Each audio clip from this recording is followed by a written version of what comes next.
कैसे हो? I hope so आप सब अच्छे हो गए, ठीक हो गए, स्वस्थ हो गए। आइए आज हम लोग करंट इलेक्ट्रिसिटी का पार्ट नंबर 5 पढ़ने वाले हैं ना। हमने पिछले क्लास में आपको बताया था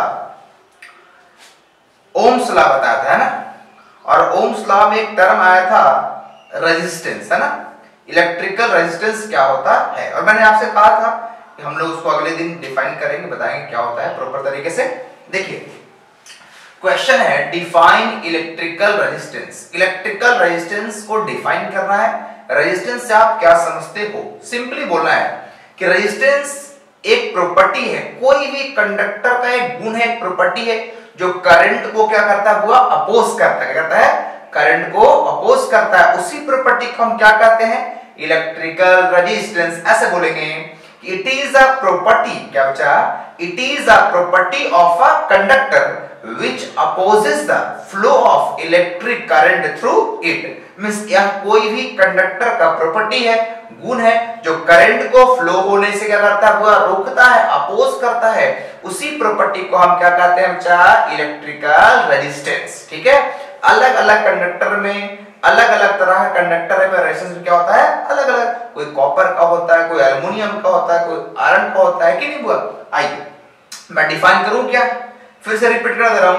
इलेक्ट्रिकल रेजिस्टेंस या सिंपली आप रेजिस्टेंस भी कह सकते हो ना, वो ऐसे बोलेंगे कि यह कोई भी कंडक्टर का प्रॉपर्टी है, गुण है जो करंट को फ्लो होने से रोकता है, अपोज करता है। इसी प्रॉपर्टी को हम क्या कहते हैं? Electrical resistance. ठीक है, मैं लिखूं, देखो ऐसे बोलेंगे कि it is the property of a conductor which opposes the flow of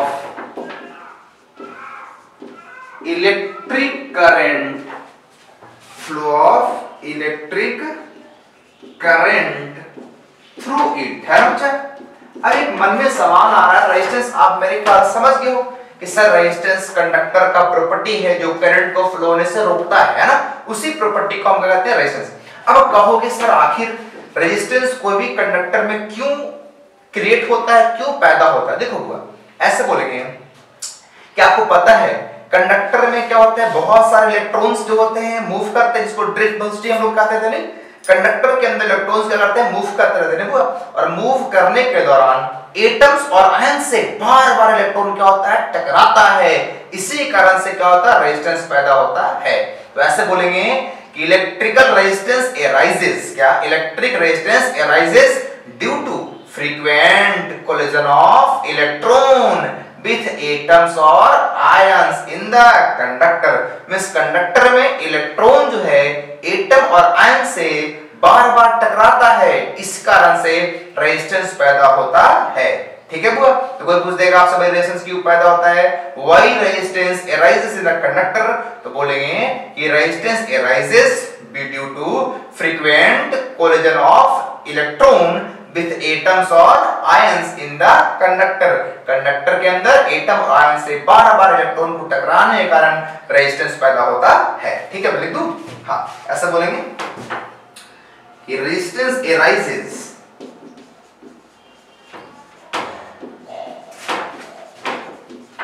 due to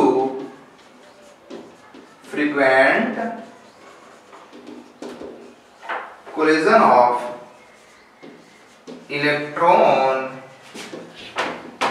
with atoms और आयंस इन द कंडक्टर। है ना बच्चा? कंडक्टर के अंदर एटम और आयन से बार-बार टकराने के कारण क्या होता है? रेजिस्टेंस पैदा होता है। बोलो क्लियर? अब हम लोग क्या करेंगे, रेजिस्टेंस को सिंबलाइज करते हैं वो आर से, है कि नहीं? रेजिस्टेंस का सिंबल क्या होता है? आर। इसका डायमेंशन जानेंगे, उसका यूनिट जानेंगे ना। बोलेंगे ऐसे इट इज डिनोटेड बाय क्या? आर, है ना। इट्स ऐसा यूनिट इज क्या बच्चा? ओम, ओ एच एम बोलो, या इसका सिंबल होता है ओम। क्या होता है? रेजिस्टेंस का यूनिट क्या हो गया हुआ? ओम हो गया। क्या हो गया? ओम। ठीक है, अब हम लोग इसका क्या जानेंगे, यूनिट्स जान गया। अब हम लोग रेजिस्टेंस का डायमेंशन के बारे में थोड़ा जानने वाले हैं, ठीक है। अब हम लोग जानेंगे डायमेंशन फॉर्मूला ऑफ रेजिस्टेंस, है ना। अभी बताया मैंने आपको रेजिस्टेंस क्या होता है, अब यूनिट बताया और आपको सिंबल बताया। अब जानेंगे क्या रेजिस्टेंस का डायमेंशन क्या होता है। देखो हियर बच्चा, हम ओम्स लॉ में सीखा कि V इक्वल्स टू क्या होता है बुआ, IR, R इक्वल्स टू क्या होगा, V अपॉन I, बोलो होगा ना। V क्या है, पोटेंशियल है, और V बराबर क्या होता है, वर्ग अपॉन 4 W बाई Q, बोलो होता है। तो V के जगह क्या भरे बच्चा, W अपॉन Q, और A क्या है, I हो गया। V के स्थान पे क्या रखा, W बाई Q रखा, और I तो पहले से था।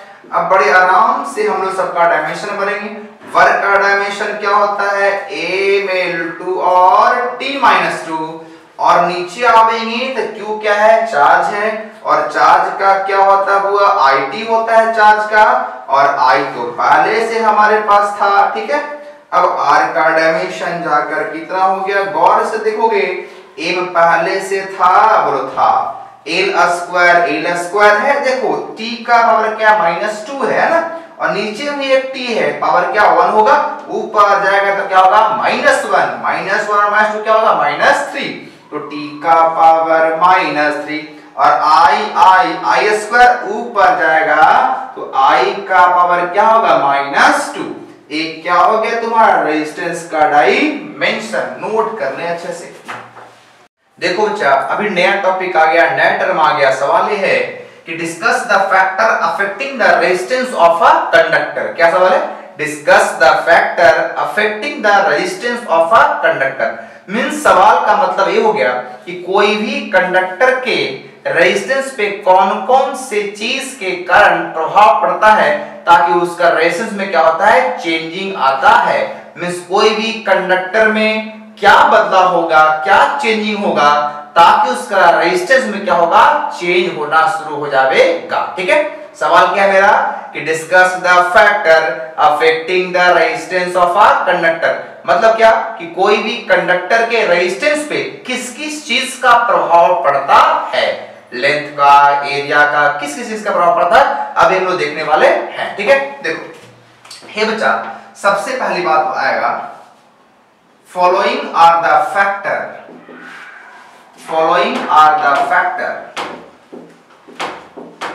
on which resistance of a conductor depend। क्या हो गया, following are the factor on which resistance of a conductor depend। सबसे पहला बच्चा बोलेंगे ऐसे कि resistance of a conductor is directly proportional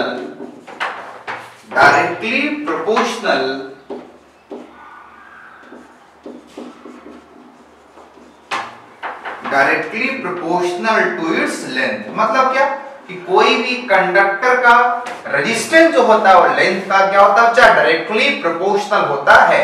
means क्या हो गया, R प्रोपोर्शनल टू L, ये पहली बात हो गया। दूसरा फैक्टर क्या है, सुनिएगा, ऐसे बोलते हैं कि resistance of a conductor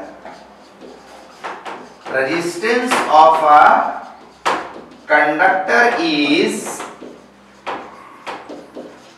inversely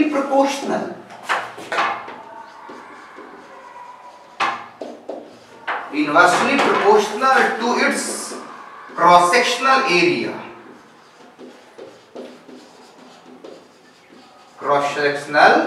मतलब क्या होता है कि कोई भी कंडक्टर का रेजिस्टेंस जो होता है सबसे पहले लेंथ का प्रोपोर्शनल। इसका मतलब क्या, कोई भी वायर का लंबाई अगर बढ़ेगा तो रेजिस्टेंस भी क्या होगा, बढ़ेगा। वायर की लंबाई बढ़ने पे क्या होगा, रेजिस्टेंस भी वायर क्या होगा, बढ़ेगा।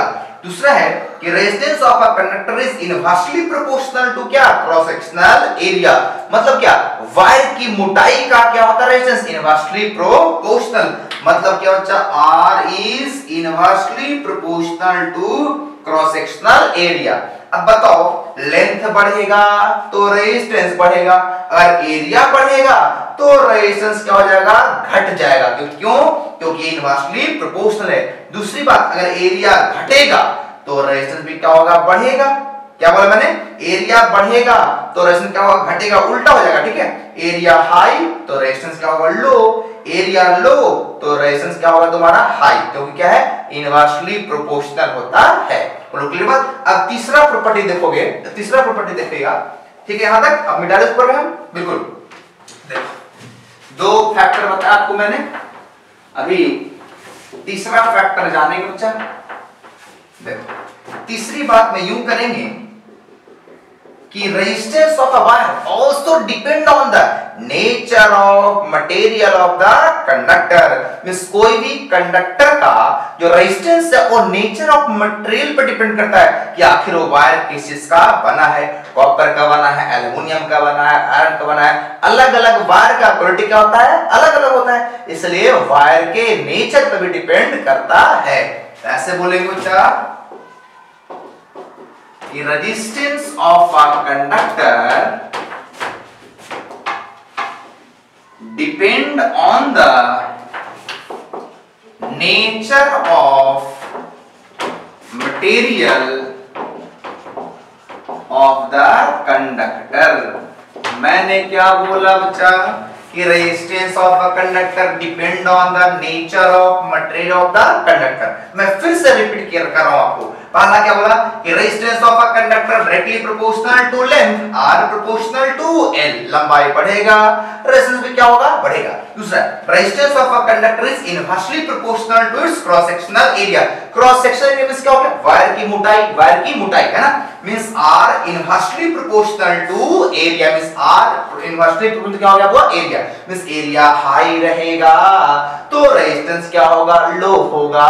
एरिया अगर लो रहेगा तो रेजिस्टेंस क्या होगा, हाई होगा, उल्टा हो गया है कि नहीं। और आप जानते ही हो 1/, अगर मान लो बड़ा है, ठीक है, वो क्या है, बड़ा है तो वैल्यू क्या मिलेगा तुम्हारा, छोटा मिलेगा। और अगर 1/, छोटा है, कुछ भी छोटा वैल्यू लिखेंगे, वैल्यू क्या मिलेगा, बड़ा मिलेगा, बिल्कुल है कि नहीं। और तीसरा बात मैंने क्या बोला कि resistance of a conductor depend on the nature of material, means वह कंडक्टर बना हुआ किस चीज का है, कॉपर का, आयरन का, अलग-अलग मटेरियल का नेचर क्या होता है, अलग-अलग। आपको पता है सिल्वर सबसे बेस्ट कंडक्टर होता है ना, तो उसी प्रकार से नेचर पर डिपेंड करता है। अब हम लोग इस 1 माना था वो, इसको क्या मान लेंगे, 2 मान लेंगे, ठीक है। और 1 और 2 इक्वेशन को हम लोग क्या करेंगे, कंबाइन करने वाले बेटा, इसको नोट कर लीजिए इसको, ठीक है।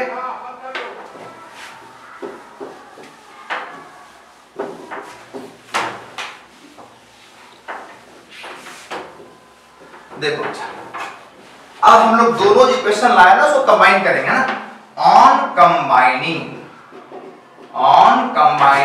1 and 2, बोलो क्या बनेगा, R is proportional to L upon R is proportional to L but inversely to A, है ना। अब देखो वो आ गया क्या, प्रोपोर्शनलिटी है ना, इसको हटाने के लिए क्या करें हम लोग, कोई ना कोई लगाएंगे कांस्टेंट, तो क्या होगा, R equals to rho L upon A। मैंने क्या किया पता है ना आप लोगों को, दोनों इक्वेशन को कंबाइन कर दिया तो R प्रोपोर्शनल L था और एरिया इनवर्सली एरिया नीचे हो गया, L ऊपर हो गया, तो R proportional to L but inversely to A, है कि।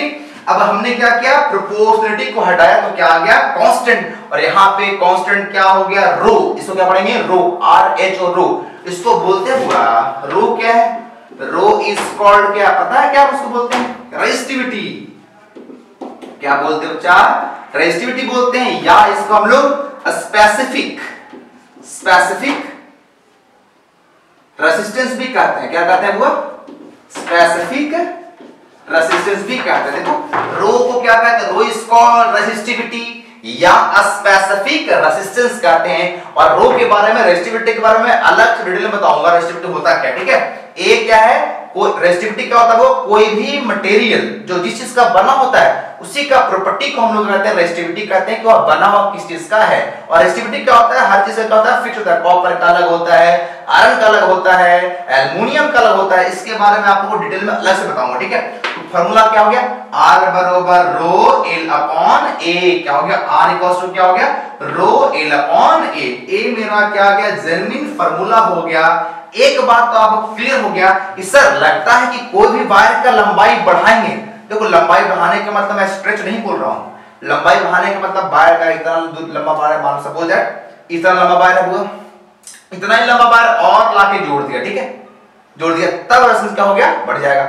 अब देखो मान लो बच्चा इतना लंबा वायर है, इसका रेजिस्टेंस मान लो 5 ओम है। कितना ओम है, 5 ओम है। अब तार लाके और लगा दिया तो पक्का है, श्योर है कि लंबाई बढ़ गया, तो रेजिस्टेंस भी क्या होगा, अपने आप क्या हो जाएगा, बढ़ ही जाएगा, क्योंकि वायर का लेंथ में क्या हो गया, इंक्रीजमेंट हो गया है। यहाँ पे हम वायर को स्ट्रेच करने की बात नहीं कर रहे हैं। वायर का स्ट्रेच करने का फार्मूला कुछ और होता है, अलग होता है, मैं बताऊंगा अलग से, ठीक है, उस बारे में।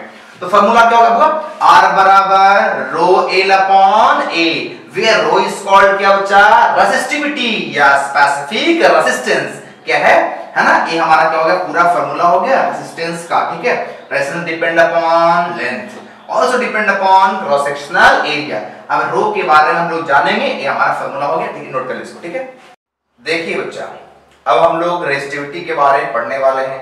अभी अभी हम लोगों ने सीखा था R बराबर रो एल बाई ए, उसमें रो आया था जिसका नाम क्या था, स्पेसिफिक रेजिस्टेंस या रेजिस्टिविटी, है ना। अभी हम सब जानेंगे रेजिस्टिविटी के बारे में। देखो हुआ, रेजिस्टिविटी को डिफाइन यूं करेंगे कि दो तरह से डिफाइन कर सकते हैं, ठीक है, एक फिजिकल और एक मैथमेटिकल, ठीक है। मैं फिजिकल डिफाइन करता हूं, ऐसे बोलेंगे कि resistivity is the property of the material of the object by which it is made up of। Means कहने का मतलब हो गया बुआ, रेजिस्टिविटी कोई भी मटेरियल का वह प्रॉपर्टी है कि वह बना हुआ किस चीज का है। और आपको मैं बता दूं, हर चीज का रेजिस्टिविटी क्या होता है, फिक्स्ड होता है, ठीक है। कॉपर का है, मान लो जो भी है उतना फिक्स्ड है तो फिक्स्ड है, एल्युमिनियम का फिक्स्ड है तो फिक्स्ड है, ठीक। तो मेरा कहने का मतलब हो गया, ऐसे डिफाइन करेंगे बुआ कि resistivity is the property of the material of the object by which it is made up of, है ना। आगे बोलेंगे कि the resistivity of the object of different shape and size।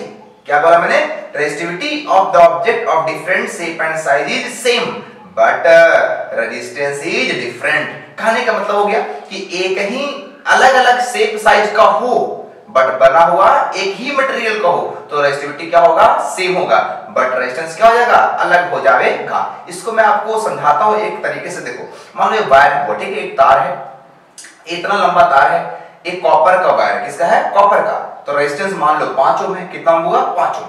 अब हमने इतना ही लंबा तार एक और लाके हमने कॉपर का ही जोड़ दिया, ठीक है। तो बताओ इस तार का रेजिस्टेंस क्या हो जाएगा, चेंज कर जाएगा, क्योंकि लंबाई बढ़ गया, बट रेजिस्टिविटी क्या रहेगा, सेम रहेगा। बोलो क्यों सर, क्योंकि है सर तो कॉपर ही, और कॉपर का रेजिस्टिविटी क्या होता है, फिक्स होता है, हर चीज का फिक्स होता है तो कॉपर ही, इसलिए शेप तो बदला, शेप चेंज किया, इसलिए रेजिस्टिविटी क्या रहेगा, सेम, बट रेजिस्टेंस क्या हो जाएगा, चेंज कर जाएगा, ठीक है। बस है, तो ऐसे बोलेंगे कि resistivity is the property of the material, material का प्रॉपर्टी है ना, resistivity is the property of the material of the object by which it is made up of। आगे बोलेंगे the resistivity of the object of different shape and size is always same but resistance is different। अलग अलग shape size का हो, है ना, but एक ही तरह का मटेरियल का बना हो तो रेजिस्टिविटी क्या रहेगा, सेम रहेगा, बट रेजिस्टेंस क्या हो जाएगा, चेंज कर जाएगा, ठीक है। लिखूं मैं, देखो ऐसे बोलेंगे, resistivity is the property of the material of the object by which it is made up of। आगे बोलेंगे कि the resistivity of the object of different shape and size, of different shape and size, but made of but made of same material, एक ही material का बना हुआ ना, same material is always क्या बच्चा, always same, but resistance is क्या होगा, resistance क्या होगा, डिफरेंट होगा, रेजिस्टेंस सेम नहीं होगा। ठीक है, देखो मैं वही लिखा, ऐसे लिखा कि resistivity is the property of the material of the object by which it is made up of, जिस इसका बना हुआ है वही इसका प्रॉपर्टी।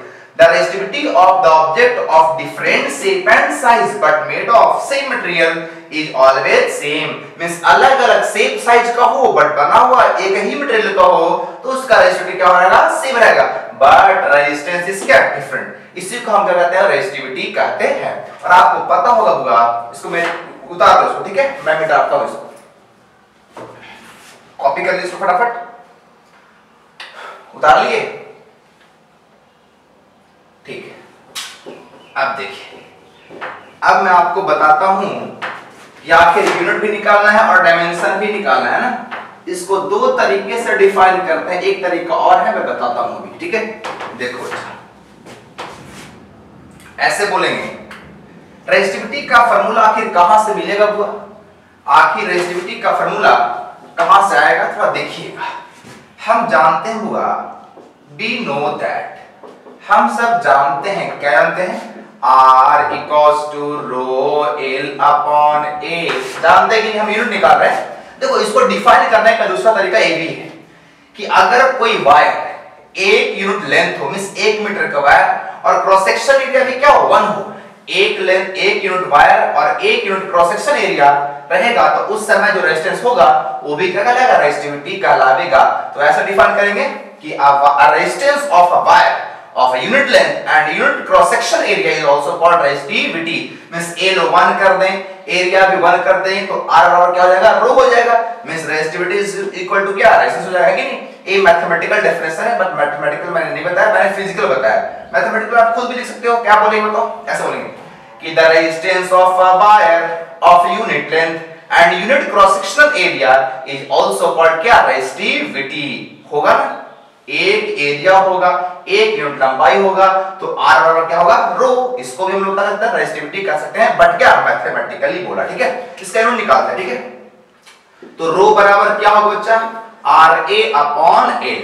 बड़े आराम से, रेजिस्टेंस का यूनिट क्या होता है, ओम, सबको मालूम है क्या होता है, ओम होता है बच्चा, और एरिया का मीटर स्क्वायर और लेंथ का मीटर, 1 मीटर कट गया तो रो का यूनिट क्या हो गया, ओम मीटर। क्या होगा बच्चा, ओम मीटर क्या होगा, यूनिट हो गया, क्या हो गया, यूनिट हो गया किसका, रेजिस्टेंस, सॉरी रेजिस्टिविटी का यूनिट क्या हो गया, ओम मीटर। क्लियर बात, ये हो गया यूनिट। अब हम लोग निकालते हैं क्या, इसका डायमेंशन। क्या निकालने वाले बच्चा, डायमेंशन निकालने वाला, डायमेंशन फार्मूला, ठीक है, ऑफ रो। रेजिस्टिविटी का हम लोग क्या निकालने वाला, डायमेंशन फार्मूला। देखो हम लोग रेजिस्टेंस का यहीं से निकालेंगे डायमेंशन भी, RA अपॉन L से, है ना। रो बराबर क्या होता है बच्चा, RA अपॉन L। रेजिस्टेंस का डायमेंशन मैंने सिखाया था, कहां से याद है आपको, V बराबर I याद से सिखाया था, R equals to V upon I याद है। V बराबर क्या होता है, W अपॉन Q और V I था, याद आ रहा है आप लोगों को। बर का क्या होता है, A-2 और T-2 और चार्ज का IT और I का I, तो क्या होगा बताओ तो अपने से डायरेक्ट, ml स्क्वायर और T ऊपर जाएगा तो T-3 और I ऊपर जाएगा तो I का पावर -2 होगा।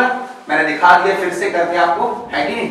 ये क्या हो गया, रेजिस्टेंस का हो गया, और एरिया का क्या होगा बताओ, एरिया का मीटर स्क्वायर तो L का स्क्वायर और नीचे भी L हो गया।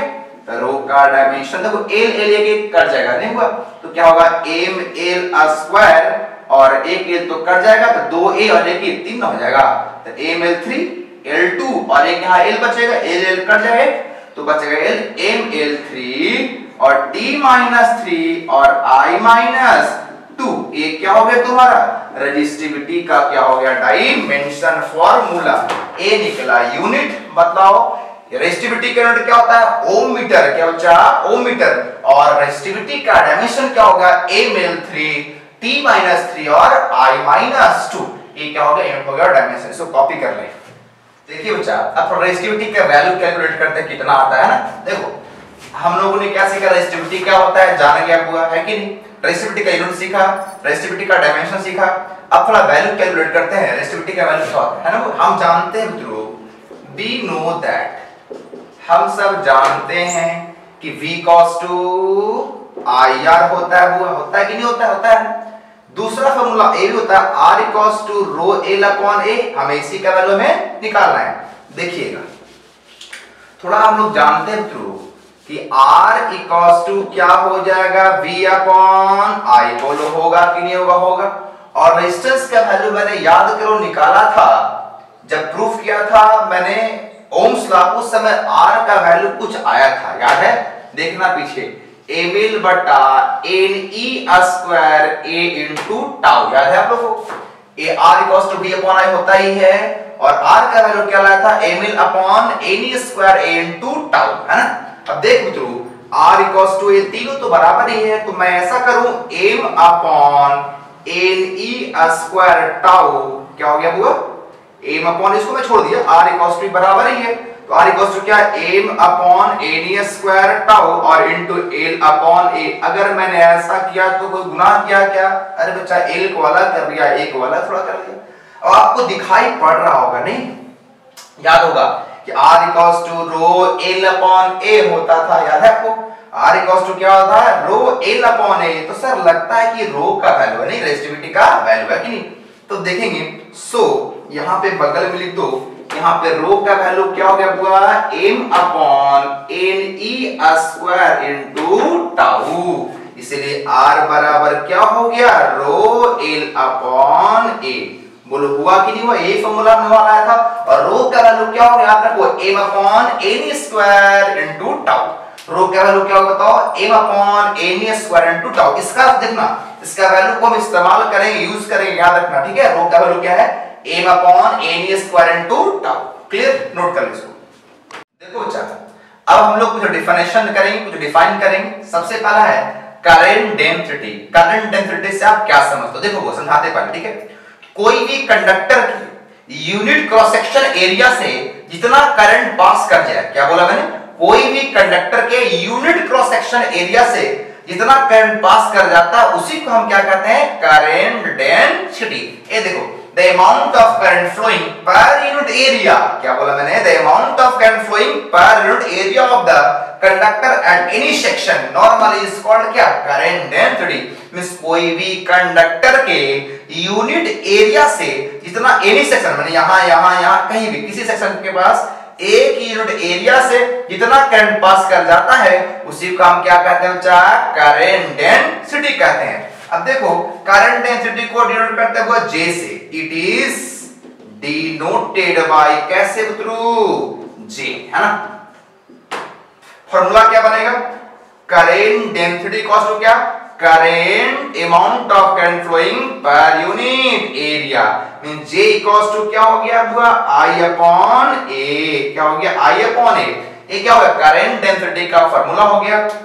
करंट डेंसिटी इक्वल्स टू क्या, I upon A, amount of current flowing per unit area, है ना। इसका यूनिट क्या हो जाएगा जरा बताओगे आप सब, करंट का एम्पियर, एरिया का मीटर, तो क्या ampere metre square, ampere per metre square. हम करंट का हो गया एम्पियर और एरिया का मीटर स्क्वायर, तो एम्पियर पर मीटर स्क्वायर क्या हो गया, करंट डेंसिटी का क्या होगा, यूनिट। फिर रिपीट करते हैं, ऐसा बोलेंगे, the amount of current, क्या बोला, the amount of current flowing per unit area of the conductor at any section normally is called क्या, current density। मतलब क्या, कोई भी कंडक्टर के यूनिट एरिया, मीन कोई भी कंडक्टर किसी सेक्शन, यहां किसी सेक्शन के पास यूनिट एरिया से, एक यूनिट एरिया से जितना करंट पास कर जाता है उसी को हम क्या कहते हैं, करंट डेंसिटी।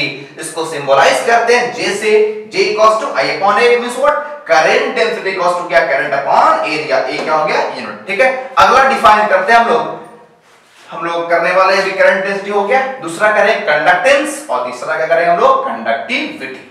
ठीक है, नोट करें इसको फटाफट। देखिए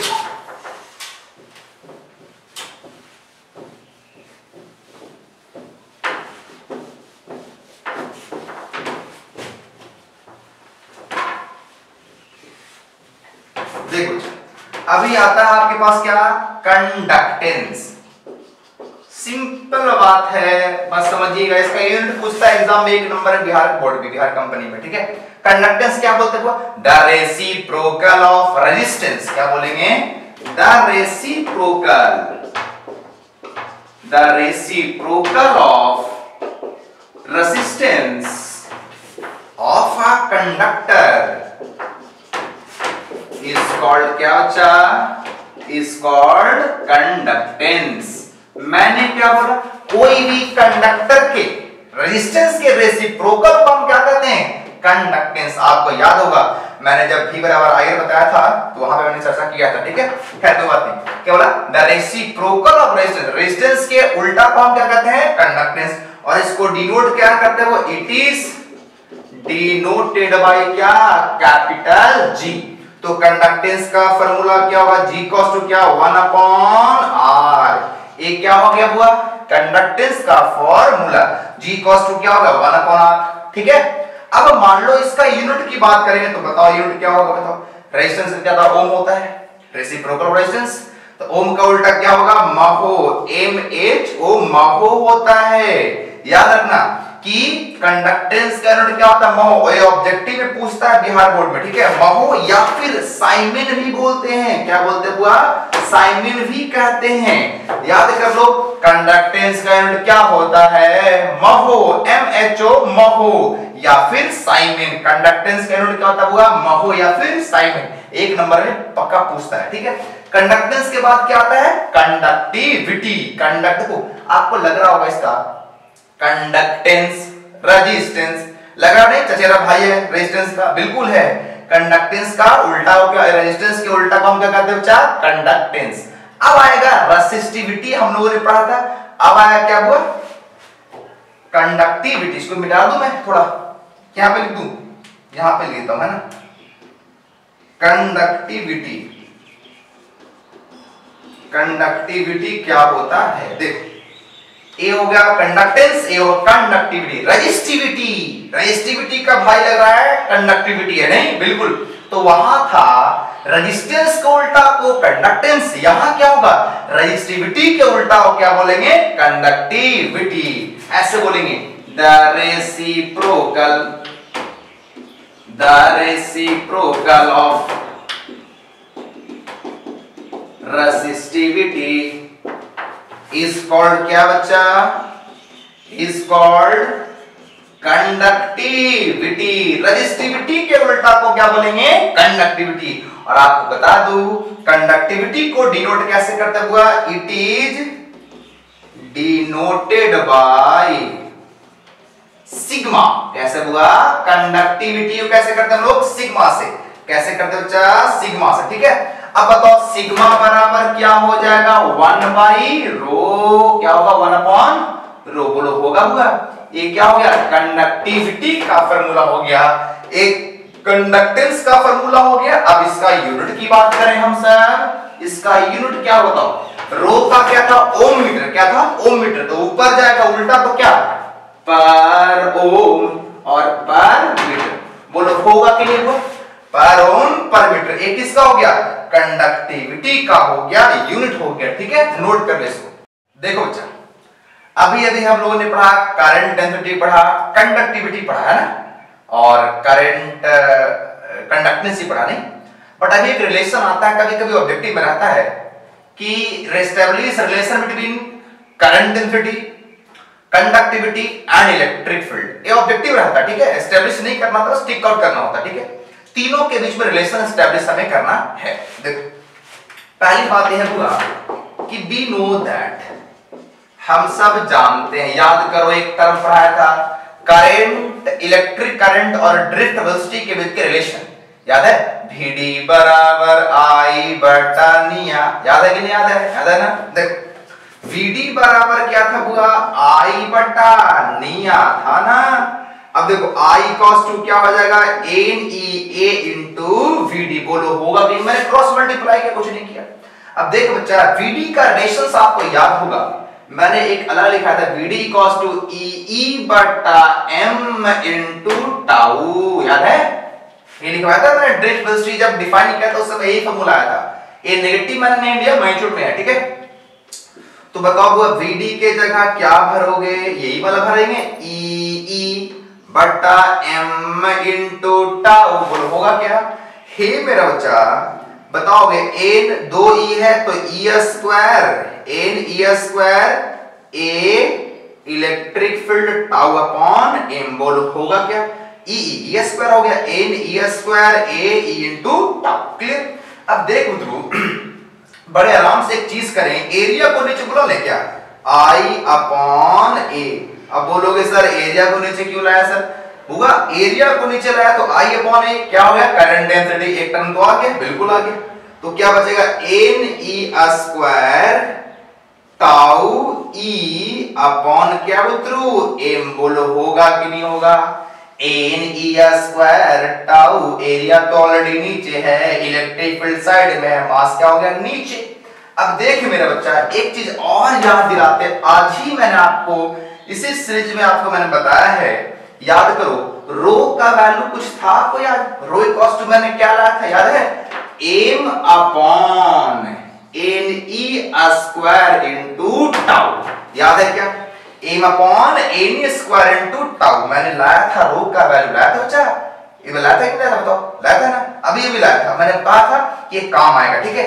अब बड़े आराम से थोड़ा साइड में आएंगे तो I अपॉन a की जगह क्या हम J लिख सकते हैं क्या? करंट डेंसिटी लिख सकते हैं, I upon a current per unit area, नहीं तो क्या हो गया J हो गया, इसकी जगह पे मैंने J लिखा और इसके स्थान पे क्या है देखो रो इक्वल्स टू m अपॉन इतना है, बट यहां m का है नीचे है तो क्या होगा ये 1 बाय रो होगा, नहीं होगा क्या? देखो m upon n e square tau equals to rho है ना, क्या बचा रो। अब पलट दोगे तो क्या बताओ n e square tau upon m बराबर क्या रो हो जाएगा बताओ।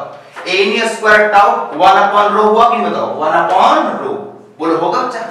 रो बराबर क्या m upon n e square tau था, मैंने पलटी मार दिया तो a नीचे वाला ऊपर, नीचे वाला गया ऊपर, ऊपर वाला गया नीचे और रो कहेगा क्या 1 में रो हो जाएगा। तो इसके स्थान पे हम क्या रख सकते हैं? 1 अपॉन रो इनटू e। बोलो होगा कि नहीं होगा बुआ? इसके स्थान पे क्या रखा है? 1 अपॉन रो। बोल रखा है क्या है? और 1 बाय रो था सर लगता है सिग्मा, क्या था? सिग्मा, याद है कंडक्टिविटी। तो J इक्वल्स टू क्या होगा? Sigma into E। बोलो हो गया क्या? लिख दो बगल में, चूंकि 1 अपॉन रो बराबर क्या होता है बुआ? सिग्मा होता है। देखो J बराबर क्या हो गया? Sigma into E। एक बार फिर से रिपीट कर दे रहा हूं, ध्यान देखना। VD बराबर I बाय निया, I इक्वल्स टू VD को मल्टीप्लाई कर दिया और VD बराबर क्या होता है? EE बटा m इनटू टाउ हो गया बुआ। अब देखो n हो गया e स्क्वायर, a हो गया, e हो गया, टाउ हो गया अपॉन m हो गया। अब देखो n e स्क्वायर और टाउ को n e स्क्वायर टाउ को a कर दिया, इलेक्ट्रिक फील्ड को साइड में किया और मास हो गया नीचे और एरिया को कहां लाया? नीचे लाया। और I बाय a क्या होता है? J current density. और a जो n e square tau by m है, आपने m बटा n e स्क्वायर टाउ बराबर क्या था? रो था, तो मैंने इसको पलटी मार दिया तो 1 अपॉन रो इक्वल्स टू नीचे वाला गया ऊपर, तो इसका वैल्यू क्या होगा? 1 बाय रो हो गया। इसका वैल्यू क्या लिखा मैंने? 1 बाय रो लिखा। और बाय रो क्या होता है? सिग्मा। क्या होता है? सिग्मा। और सिग्मा हो गया J इक्वल्स टू क्या? Sigma into E। इसको कॉपी कर ले। देखिए बच्चा अभी जो टॉपिक पढ़ने वाले हैं बड़ा इंपॉर्टेंट टॉपिक पढ़ने वाले हैं। सवाल यूं है, हम लोगों ने पढ़ा था कि कोई भी वायर का रेजिस्टेंस किस किस फैक्टर पर डिपेंड करता है, नहीं हुआ? जनरल टर्म में हमने पढ़ा था, जनरल फॉर्म में हम लोगों ने पढ़ा था। अभी सवाल है कि discuss the effect of stretching a wire on its resistance. Means wire को स्ट्रेच करने पे, लमाड़ने पे, खींचने पे उसका रेजिस्टेंस पे क्या प्रभाव पड़ता है। It's a very important topic, ध्यान समझिएगा। मैंने पिछले बार में पढ़ा था क्या हुआ? R proportional to L, R is inversely proportional area. वो क्या था? जनरल टर्म में था, वायर को अलग से लाके जोड़ता था, लेकिन यहां ऐड नहीं करना है। ये वायर है, इसी को स्ट्रेच करना है, इसी को खींच कर लंबा करना है। मींस वायर को खींचेंगे, वायर को स्ट्रेच करेंगे, खींचने पे वायर का लंबाई भी क्या होगा? चेंज करेगा, करेगा चेंज, लंबाई भी चेंज करेगा और साथ साथ वायर का क्रॉस सेक्शन एरिया भी चेंज करेगा। तो मेरा सवाल आपसे यही है कि कोई भी वायर को स्ट्रेच करने पे उसका रेजिस्टेंस पे कैसे प्रभाव पड़ता है, किस किस चीज के कारण प्रभाव पड़ता है, इस बारे में हम सब जानने वाले हैं। ठीक है, देखो हर टर्म पे हम लोग चर्चा करेंगे। ठीक है, देखो मान लो बच्चा कोई वायर है। ठीक है, देखिएगा कोई वायर है, सपोज दैट ए बुआ कोई वायर है। ठीक है, एल लेंथ का कोई वायर है। इनिशियली में इस वायर की लंबाई कितनी है बुआ, एल होगा। ठीक है, अब मैंने क्या किया या आपने क्या किया, वायर को स्ट्रेच कर दिया, लमाड़ दिया, तो लंबाई तो पक्का है कि बढ़ी जाएगा। बिल्कुल, पहली लंबाई एल होगा था बच्चा, और अब मान लो लंबाई क्या हो गया, एल डैश हो गया। क्या हो गया, एल डैश। पहले का एरिया मान लो ए था, क्रॉस सेक्शनल एरिया, अब मान लो एरिया क्या होगा, ए डैश होगा। ठीक है, ये स्ट्रेच कर दिया मैंने वायर। अब हम सब थोड़ा जानने वाले हैं आखिर कैसे इफेक्ट करेगा। ठीक है, देखो आप जानते हो, बड़ा तरीके से समझते हैं। We know that क्वेश्चन क्या है, वायर को स्ट्रेच करने पे रेजिस्टेंस पे क्या क्या प्रभाव पड़ेगा, बट ख्याल रहे वायर को स्ट्रेच करने पे लंबाई भी चेंज करता है सर, एक क्रॉस सेक्शन एरिया भी चेंज करता है सर, मतलब कि रेडियस भी चेंज करता है सर, डायमीटर भी, सब कुछ तो चेंज ही करता है ना, बट क्या चीज रहता है कांस्टेंट, वायर का वॉल्यूम, वायर का मास, एक कांस्टेंट ही रहता है ना। देखो अब समझिएगा, हम जानते हैं हुआ R इक्वल्स टू क्या होता है, पढ़े हो आप सब, रो एल अपॉन ए। आप लोगों ने पढ़ा कि नहीं पढ़ा, बिल्कुल पढ़ा। मैं क्या करने वाला हूं चा, ऊपर भी एल से मल्टीप्लाई कर दिया और नीचे भी हमने एल से मल्टीप्लाई कर दिया। बोलो ऊपर भी एल से किया, नीचे भी एल से मल्टीप्लाई कर, कोई गुनाह किया क्या, अरे एल कट जाएगा, फिर वही बात रहेगा। अच्छी बात है। मैं आपसे पूछना चाहता हूं, इस वायर क्या था, वो सिलेंड्रिकल शेप में था स्टार्टिंग में, इस वायर का वॉल्यूम क्या हो गया, एरिया इनटू लेंथ। बोलो हुआ कि नहीं, इस वायर का वॉल्यूम क्या होगा, बच्चा बताओ, एरिया इनटू लेंथ। समझते हो, इस वायर का वॉल्यूम क्या होगा, एरिया इनटू लेंथ। अब बताओ सिलेंडर का एरिया क्या होता है, पाई, वॉल्यूम क्या होता है, पाई स्क्वायर h, और पाई स्क्वायर क्या हो गया, इसका cross section area means area, और इसकी हाइट लंबाई क्या है, l, तो एरिया गुना l, ये क्या हो गया, इस सिलेंडर का वॉल्यूम हो गया। तो इसका वॉल्यूम क्या हो गया, एरिया इनटू l होगा कि नहीं बच्चा, बिल्कुल होगा। अच्छी बात। अब देखो तो हे मेरा बच्चा, अब बताओ रो और एरिया गुना l क्या हो गया, वॉल्यूम हो गया, और l स्क्वायर। हे मेरा बच्चा, ये वॉल्यूम क्या होगा, थ्रू कांस्टेंट होगा ना। अच्छा मैं एक बात और पूछता हूं आपसे, इसका वॉल्यूम निकल गया, इसका वॉल्यूम क्या होगा, बताओ बताओ बताओ बताओ, v बराबर इसका वॉल्यूम क्या होगा, a dash into l dash, बोल होगा कि नहीं, और दोनों वॉल्यूम क्या रहेगा, सेम, वायर सिर्फ स्ट्रेच हुआ है, मास में कोई चेंजिंग नहीं हुआ है ना, तो वॉल्यूम सेम बराबर क्या हो जाएगा बुआ, कांस्टेंट हो जाएगा। क्या बोलो तो, होगा कि नहीं होगा, इसका वॉल्यूम इसका वॉल्यूम दोनों क्या होगा, कांस्टेंट, इसका वॉल्यूम a इनटू l, इसका volume a dash into l dash बराबर क्या होगा, कांस्टेंट, दोनों का वॉल्यूम सेम रहेगा। क्यों सेम रहेगा, क्योंकि वायर को हमने सिर्फ क्या किया, स्ट्रेच किया है, मास में कोई चेंजिंग नहीं किया। अब बताओ बच्चा, ए रो भी क्या है, कांस्टेंट, वी भी क्या है, कांस्टेंट, यानी r proportional to l square. पूरी बाबा बुआ लग रहा है सर कि वायर को स्ट्रेच करते हैं, वायर को लमाड़ते हैं, वायर को स्ट्रेच करने पे वायर का जो रेजिस्टेंस होता है लेंथ का स्क्वायर का डायरेक्टली प्रोपोर्शनल होता है। क्या हो गया बच्चा बताओ, कि कोई भी वायर को स्ट्रेच करते हैं तो स्ट्रेच करने पे जो रेजिस्टेंस होता है वायर का और लेंथ का स्क्वायर का क्या होता है, प्रोपोर्शनल होता है। ठीक है, इससे हम फॉर्मूला निकालेंगे कि नया रेजिस्टेंस कितना होगा। ठीक है, देख बच्चा प्रोपोर्शनल है ना, इसको हम सब ऐसे लिख सकते हैं कि R equals to k l square लिख सकते हैं। इसके क्वेश्चन में मान लिया k लगा दिया, कोई भी कांस्टेंट रो बाय v मान लो, k मान लिया मैंने। ठीक है, R इक्वल्स टू क्या हो गया, k l स्क्वायर हो गया। l क्या है, वायर का इनिशियल लंबाई, शुरू का लंबाई क्या है, l है। क्लियर बात, अच्छी बात है। हे मेरा बच्चा थोड़ा सा देखिएगा आप सब, देखो ये पहला इक्वेशन हो गया। मान लो सवाल में कह दे कि वायर को भाई n गुना लंबाड़ दिया, पहले वाला जो लेंथ था उससे n टाइम्स वायर की लंबाई को इंक्रीज कर दिया। देखिएगा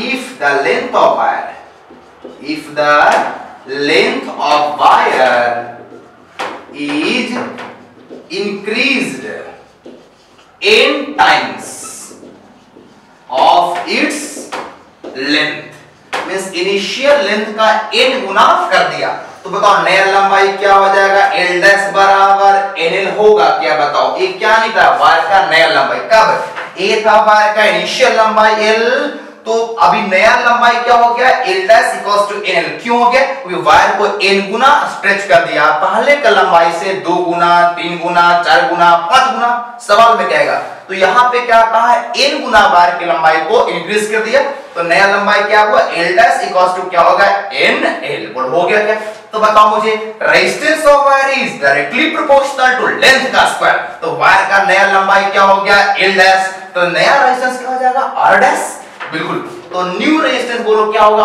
r डैश इक्वल्स टू क्या होगा, बताओ l डैश का स्क्वायर, बोलो होगा कि नहीं बच्चा, और l डैश का वैल्यू क्या है, n है, तो r डैश इक्वल्स टू क्या होगा, n स्क्वायर और l स्क्वायर, इक्वेशन 2 मैंने मान लिया, ये r डैश क्या है, स्ट्रेच करने के बाद का नया रेजिस्टेंस। अब मैं एक चीज करता हूं, ध्यान से देखिएगा, ठीक है, इक्वेशन 1 है और 2 है, मैंने 2 को 1 से भागा मारते हैं, ठीक है, बोलेंगे क्या, 2 डिवाइडेड बाय 1, 2 डिवाइडेड बाय 1, तो क्या होगा, r डैश अपॉन r, बोलो होगा क्या, मैं एक्सप्लेन करके बता रहा हूं, डायरेक्टली भी कर सकते थे, r डैश अपॉन r हो गया, मैंने डिवाइड कर दिया, r डैश अपॉन r, बोलो हो गया क्या, r डैश का वैल्यू क्या है, n स्क्वायर l स्क्वायर, और r का वैल्यू क्या है, k l स्क्वायर। एक काम करोगे आप सब, क्योंकि यहां पर हुआ k लगाया था कांस्टेंट ना, तो यहां पर भी आप k लगा लो, क्योंकि मैंने बताया था आपको हुआ कि यहाँ पे प्रोपोर्शनल था ना, तो यहाँ पे k लगा दिया, तो इसके लिए भी तो प्रोपोर्शनल ही होगा, तो मैंने क्या लगा दिया, k लगा दिया, ठीक है, तो अब दोनों में लग गया k नहीं मिला तो कोई इशू नहीं है, k दोनों क्या गया, वो कट गया, l स्क्वायर भी कट गया, तो बोलो r डैश बराबर क्या हो गया तुम्हारा, n स्क्वायर इनटू r, यही तुम्हारा क्या हो गया, फॉर्मूला हो गया। अब ध्यान समझिएगा, इस सवाल को हम लोग कैसे बनाएंगे, देख बच्चों, जब भी सवाल में कहेगा कि कोई वायर है जिसका रेजिस्टेंस 5 ओम है, 5 ओम है, और उसको उस वायर को स्ट्रेच कर दिया 2 गुना या 3 गुना, तो n क्या है, कितना गुना स्ट्रेच किया, 2 गुना कहेगा तो n का वैल्यू 2, 3 गुना कहेगा तो n का वैल्यू 3, 4 गुना कहेगा तो n का वैल्यू 4 है कि नहीं, तो कहेगा फाइंड द न्यू रेजिस्टेंस। अभी सवाल दिखाते हैं इस पे, ठीक है, एक मैं मन ही मन सवाल आप बनाओ, ठीक है, ऐसा सवाल में कह रहा है कि a wire of resistance 5 ohm, कितना ओम, 5 ohm है ना, is stretched twice of its length, then what will be new resistance, बताओ n का वैल्यू क्या हो गया, 2 हो गया बच्चा, n का वैल्यू 2 हो गया, और पहले का क्या था, 5 था, तो न्यू रेजिस्टेंस का फार्मूला क्या था, r dash, right formula, r dash equals to n square into r, तो n का वैल्यू 2 था, तो 2 का स्क्वायर 4 हो गया, और 4 और r का वैल्यू 5 था, तो 5 4 या 20, 5 हो कितना हो गया, 20 ओम हो गया, है कि इस तरह से कोई भी सवाल रहेगा आप कर सकते हो, मैं बताऊंगा सवाल इस पे, ठीक है, बट याद रखना कि जब भी न्यू पूछे कि एक वायर है जिसका रेजिस्टेंस 5 ओम 10 ओम जो भी हो, और उसको दुगुना कर दिया, 3 गुना स्ट्रेच की 4 गुना कर दिया, तो डायरेक्ट फार्मूला लगाना, इतना करने का नीड नहीं, मैंने सिखाने के लिए आपको किया, ठीक है, आप डायरेक्ट लगाना, r dash equals to n square into r, n square into r, इसको करने के पीछे मकसद कुछ और है, मैं बताऊंगा आगे भी क्यों किया, याद रखोगे ना, न्यू रेजिस्टेंस का फार्मूला क्या होगा, r dash equals to n square into r, n क्या है, 2 गुना किया कि 3 गुना किया कि 4 गुना किया, ठीक है, उसके लिए, ठीक है, नोट करो इसको फटाफट। देखो बच्चा, एक क्वेश्चन है, थोड़ा 2 मिनट के लिए भी नहीं लगे आपको, 30 सेकंड में बना लोगे, ठीक है, वो तरीका से कह रहा है, if a wire of resistance 10 ओम, कोई वायर है 10 ओम का रेजिस्टेंस है, is stretched thrice of its length, मतलब उसका शुरुआत के लेंथ का 3 गुना बढ़ा दिया, then find the new resistance, simple बात है, बोलो n का पहले बताओ, r का वैल्यू कितना है बताओ, हुआ 10 ओम का वायर है, कितना गुना बढ़ा दिया, 3 थ्राइस लगा है, थ्राइस मींस क्या, 3 गुना, मींस n का वैल्यू 3 हो गया, डायरेक्ट फार्मूला न्यू रेजिस्टेंस का सिखाया था, r dash equals to n square into r, n का वैल्यू क्या, 3 का स्क्वायर हो गया, r का 10 हो गया, 3 का स्क्वायर 9 इनटू 10 क्या बच्चा, 90 ओम, बस 30 सेकंड में बना सकते हो, नहीं, ये हो गया, आंसर हो गया तुम्हारा, है कि नहीं, क्लियर है, बस मैंने फिर बोले एक बार, देखो, एक wire, if a wire of resistance 10 ओम, कोई वायर है 10 ओम का रेजिस्टेंस है, इज स्ट्रेच्ड, लमाड़ दिया, उसको स्ट्रेच कर दिया, thrice of its length, means 3 गुना कर दिया, then find the new resistance, तो r का वैल्यू 10, n कितना गुना, तो n का वैल्यू 3 हो गया। तो डायरेक्ट फॉर्मूला सिखाया था, जब भी लेंथ इंक्रीज करे, स्ट्रेच करे, तो r dash इक्वल टू क्या, n square into r, n का वैल्यू कर दिया, r कर दिया, आंसर हो गया। क्लियर, बस में नहीं। देखिए बच्चा, अभी हम लोगों ने पढ़ा कि कोई भी वायर को स्ट्रेच करने पे रेजिस्टेंस कितना होता है, न्यू रेजिस्टेंस कितना होता है। आपने देखा R is directly proportional to area square, means अगर कोई वायर को स्ट्रेच करते हैं तो रेजिस्टेंस क्या होता है, वो एरिया स्क्वायर का डायरेक्टली प्रोपोर्शनल होता है। और न्यू रेजिस्टेंस का फॉर्मूला क्या आया था, R dash equals to n square into R। n क्या है, कितना टाइम्स इंक्रीज किया गया, ठीक है। अभी सवाल है effect of cross sectional area on resistance, है ना वो। अब बताओ वायर को स्ट्रेच करोगे तो एरिया भी तो चेंज होगा, वो है कि नहीं, बिल्कुल एरिया भी चेंज होगा, है ना। देखो तो एरिया पे कैसे रेजिस्टेंस का प्रभाव होता है ना। देखो हम जानते हैं, देखो कोई वायर है, एरिया a है, स्टार्टिंग का लंबाई l है, नया स्ट्रेच करने के बाद एरिया हो गया a डैश, लंबाई हो गया l डैश। बुआ बताना, हम सब जानते हैं, पिछले बार जो अभी किया मैंने वैसा ही कर रहे हैं थ्रू, कि r इक्वल्स टू क्या होता है, रो l अपॉन a होता है कि नहीं होता है, बिल्कुल होता है बच्चा। या पिछले बार में हमने लंबाई को ऊपर नीचे मल्टीप्लाई किया था, यहाँ पे हम सब एरिया को ऊपर नीचे मल्टीप्लाई करेंगे, ऊपर भी a से और नीचे भी a से हमने मल्टीप्लाई किया, a कट जाएगा, वही चीज होगा, है ना। अब देखो एक बात बताओ, ये दोनों वायर का, स्ट्रेच्ड वायर और नॉन स्ट्रेच्ड वायर, है ना, दोनों वायर का वॉल्यूम क्या होगा, कांस्टेंट। हमने पिछले बार भी देखा था, V cos टू क्या होगा, इसका वॉल्यूम A into L और इसका A डैश into L बराबर क्या होगा, वो तुम्हारा कांस्टेंट। बोलो कांस्टेंट होगा कि नहीं होगा, पूरे वायर का, दोनों वायर का वॉल्यूम क्या रहेगा, कांस्टेंट, ठीक है। अब देख गुरु, R इक्वल्स टू क्या हो गया, रो, एरिया गुणा लंबाई क्या हो गया, वॉल्यूम, और a स्क्वायर। देखो बच्चा, रो क्या है, कांस्टेंट, वॉल्यूम भी क्या है, कांस्टेंट, यानी R is inversely proportional to a square. पिछले बार में आया था resistance is directly proportional to length का स्क्वायर, यहां क्या है, resistance is inversely proportional to cross sectional area का square.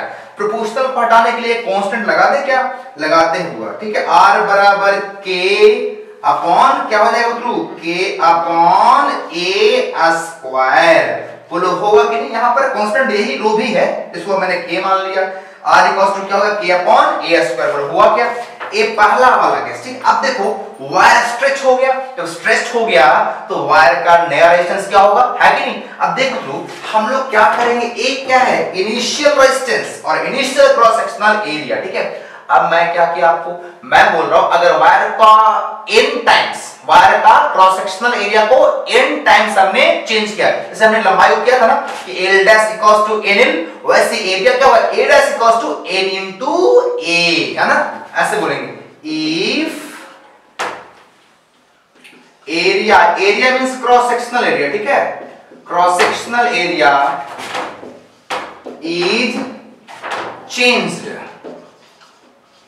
n times of its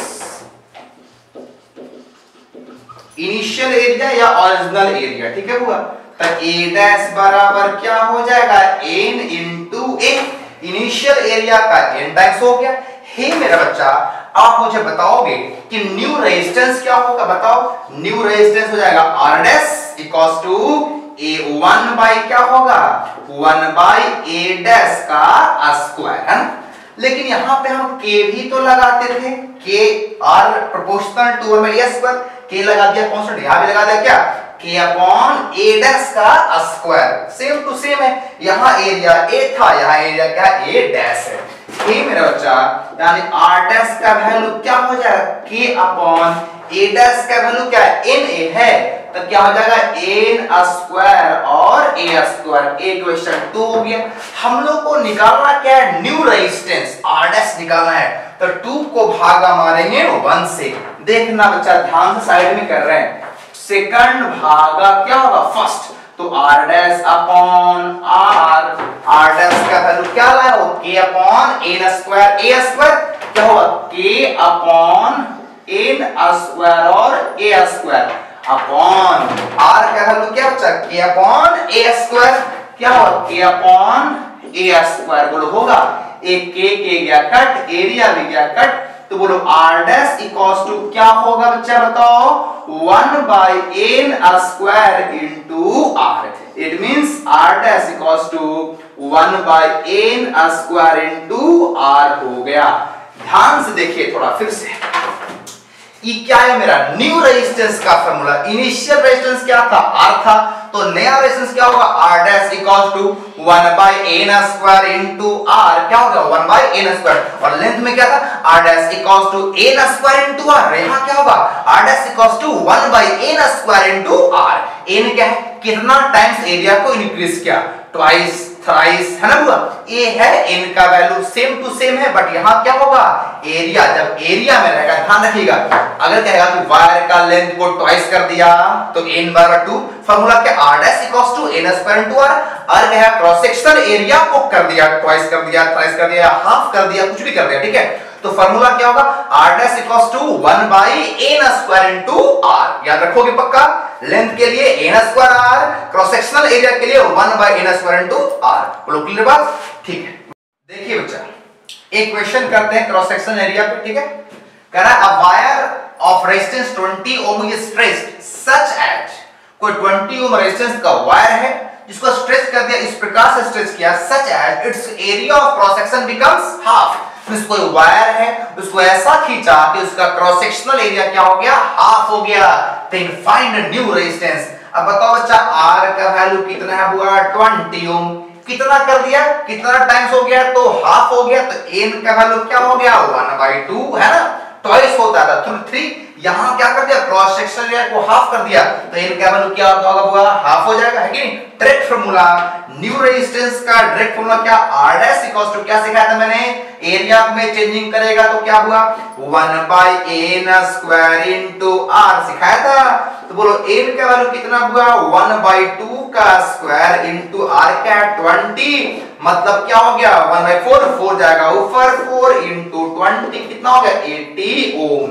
clear, फिर से बताता हूं, मैंने क्या r क्या दिया 20, क्या कर रहा है 20 ओम में कोई वायर है उसको स्ट्रेच कर दिया ताकि उसका क्रॉस सेक्शनल एरिया क्या हो गया हाफ, तो हाफ हो गया मींस कितना गुना n बराबर हाफ हो गया, है कि नहीं।